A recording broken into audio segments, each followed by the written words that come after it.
Bueno, hace tiempo quiero hablar un poquito de uno de los libros que ahora se popularizó mucho, es uno de los grandes bestsellers del momento, que es El acto creativo, una forma de ser, de Rick Rubin. Bueno, yo lo tengo en inglés, no sé cuál es la traducción exacta.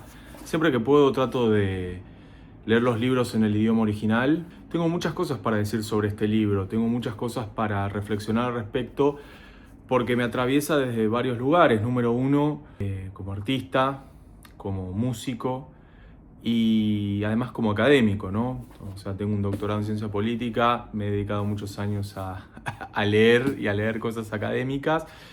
Y siento que este libro habla mucho de la época, no solamente le habla a las personas que son sus lectores, es principalmente, considero yo que es un libro de autoayuda, pero habla mucho más de la época, habla mucho más de su autor y del momento que estamos atravesando como seres humanos, ¿no? En este momento del capitalismo. Y por eso quería dedicarle un rato largo y medido a reflexionar sobre mi lectura de este libro.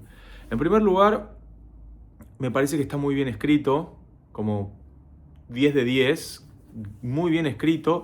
Me llamó mucho la atención, dije, qué bien que escribe este hombre. Y en realidad el libro no es solamente de Rick Rubin, si ustedes se fijan en los créditos, también fue escrito por Neil Strauss, lo dice acá abajo, Neil Strauss. En realidad es un libro que es de los dos. Solo aparece en el título Rick Rubin, pero en realidad es un libro de los dos. Y Neil Strauss es conocido como un escritor fantasma, o sea, es una persona que escribe para otras personas ocultando su identidad y que las otras personas puedan usarlo como si lo hubieran escrito ellos. Así que muy probablemente el libro haya sido escrito por esta persona y no por Rick Rubin, aunque las ideas y el concepto está avalado por Rick Rubin y obviamente debe decir mucho de él. Todos los que hemos visto alguna entrevista o algo, sabemos la personalidad que tiene este personaje, que se cree principalmente una especie de gurú. Yo lo considero un gran gurú del capitalismo tardío. Ahora más adelante les voy a explicar por qué. Y creo que en primer lugar me pareció muy interesante leerlo. Tiene cosas es muy bello de leerlo, pero se vuelve un poco repetitivo y aburrido hacia el final, como que las mismas ideas se repiten una y otra vez. Lo considero un libro que sirve mucho de inspiración a todos aquellos que quieran conectarse con su lado artístico. Me parece una gran lectura. Me parece un libro de autoayuda que también habla mucho de cómo tenemos que lidiar nosotros con el autocastrarnos, ¿no? Con esto de no hacer, con esto de detenernos, es déjalo ser, ¿no? Confía en vos mismo, como que termina siendo un poco eso. De eso se trata el libro. En un segundo nivel, acá ya me empiezo a poner un poco más filosófico y reflexivo y quizá crítico. Hay muchas cosas que uno a lo largo de la lectura y sobre todo, o sea, se establece muy desde el principio, pero es algo que uno acepta rápidamente y es, Rubin habla de una especie de fuente, de algo metafísico, divino, Dios, el nombre que le queramos poner, pero hay algo que nos trasciende a nosotros y que el artista viene a ser como una especie de vector, de canal, de medio que se conecta con esa esencia, esa fuente, y lo traduce ese contenido en el arte. Ahí es donde creo que se vuelve muy metafísico el libro. Tengo que decir que a veces todos los que han hecho algún trabajo creativo tienen que dedicarse a hacer cosas creativas. De eso un poco a veces se trata la inspiración, ¿no? Como que uno de golpe conecta con algo que no sabemos bien qué es y la cosa fluye, ¿no? De golpe algo te empieza a bajar data y empieza a fluir. Yo creo que eso pasa mucho también en el trabajo académico. Yo creo que el trabajo académico requiere de muchísima imaginación. Los mejores académicos eran gente con mucha imaginación. Pero hay algo más que la imaginación, hay algo de que uno se conecta con otra cosa.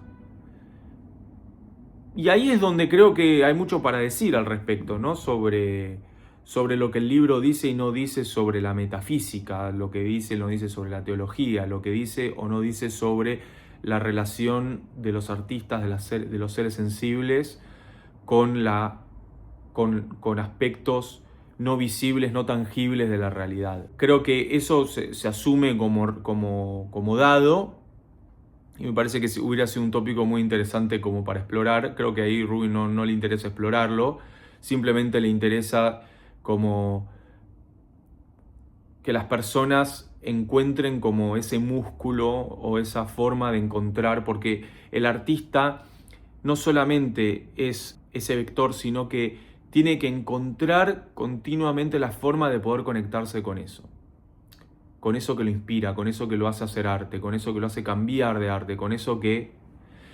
Y separa mucho al artista de la obra.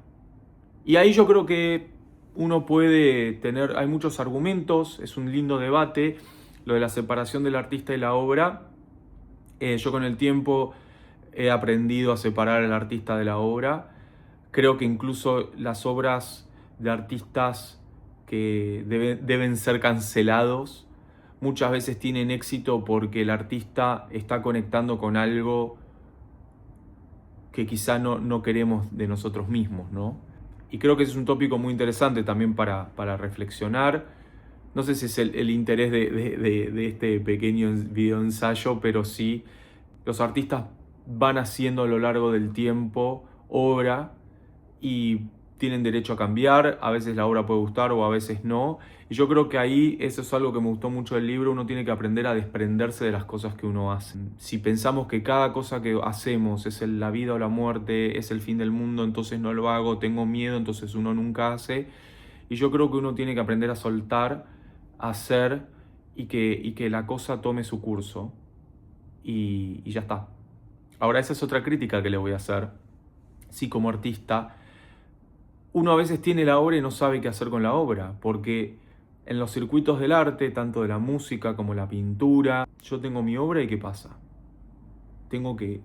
Está ahí tirada en el sillón, está ahí tirada en el piso. Uno cuando la obra no termina de ser hasta que encuentra un lugar para ser mostrada, para ser vista, para ser compartida. Yo creo que eso Rubin en ningún momento lo aborda. Yo esperaba que lo abordara de alguna manera. Bueno, ¿cómo se resuelve eso? Porque los artistas no solamente tienen que ser artistas hoy, y en realidad creo que toda su vida, sino que además tienen que ser grandes lobistas, tienen que ser grandes negociadores, tienen que convencer, tienen que estar haciendo algo que no necesariamente es arte, sino encontrar el espacio para publicar su arte, para que su arte sea visible. Y eso es hoy creo que uno de los grandes problemas de la modernidad. Tenemos un montón de plataformas y tenemos un montón de espacios, pero ceder ante esos espacios es ceder una parte de la obra. De alguna manera el artista está entregando su arte a un otro que se apodera de él, ¿no? Entonces ahí hay algo medio no resuelto y yo creo que esa es una de las grandes, ese es el hilo que después me llevó a la mayor crítica del libro. Creo que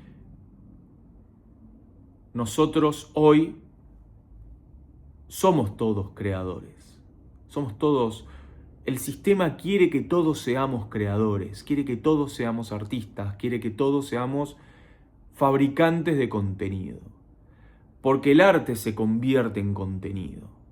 Y entonces creo que uno de los grandes dilemas de nuestra época es el arte como contenido o en qué momento el arte deja de ser contenido. Entonces, yo hablo de contenido en un lenguaje muy claro en términos digitales, contenido digital, contenido de redes. Obviamente hay muchos artistas que buscan escaparle a eso. Yo soy un gran defensor de la experiencia viva del arte, de la experiencia del momento, por eso me gusta la música y por eso hago música bailable, porque creo que la experiencia de la pista es una experiencia viva, real, física, donde es un lugar de encuentro, donde es un lugar de conexión entre personas con la música, entonces es una experiencia real, no es una experiencia solamente digitalizada. Y además defiendo el hecho de que mucha de la música que uno tenga no tiene que estar en ninguna plataforma. Es solo una experiencia que uno puede vivir si va a ver al artista. Eso es lo lindo de la música electrónica, lo lindo de los DJs. Creo yo, ¿no? Es por eso que me metí en lo que me metí. Ahora bien, creo que este libro, de alguna manera, se sitúa perfectamente en la época, ¿no? No voy a hablar mucho de Rubin y de su pasado, ni de él como figura. Creo que hay muchas críticas que se le pueden hacer. Creo que es un gran vendedor de sí mismo, es un gran personaje, pero lo que aparenta ser como un acto de iluminación, que es por ahí este libro que, como vimos, ni siquiera realmente lo escribió, o dudosamente escrito solamente por él, en realidad está la base de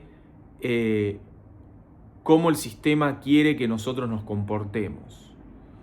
Entonces, en vez de ser un monje de la liberación, pasa a ser como una especie de monje del capitalismo, ¿no? Un monje sin Dios o con Dios, o que no se sabe de esa espiritualidad, una espiritualidad muy difusa, pero que sí ayuda y colabora a construirnos como parte del sistema. Y acá hay algo que lo estoy diciendo a modo de bait, porque yo creo que todos los seres humanos tenemos una inclinación hacia el arte, y yo creo que todos los seres humanos deberían conectarse con algo artístico, con un hobby, con algo que le sea propio, con algo que los hace sentirse esto es lo que debería estar haciendo, ¿no?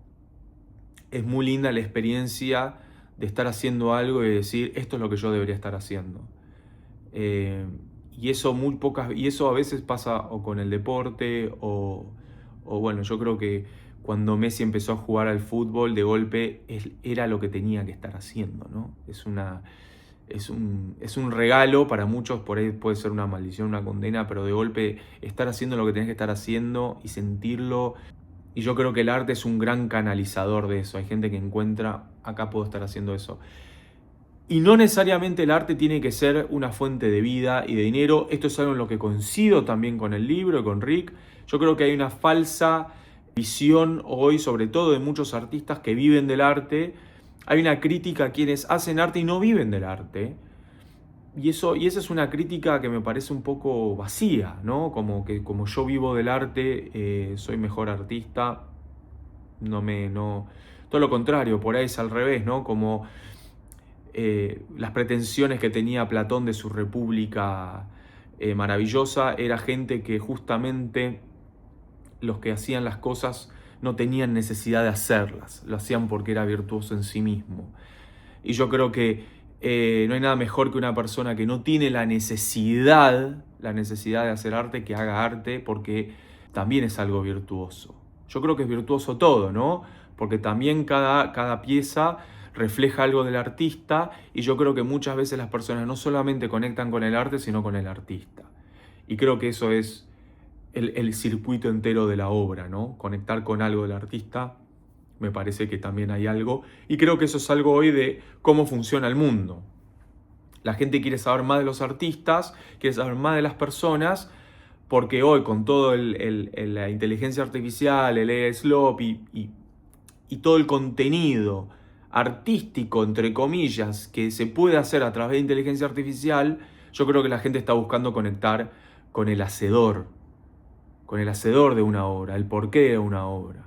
De esto yo ya escribí un artículo alguna vez. La IA no puede tener deseos suicidas. Entonces es difícil que haga arte, ¿no?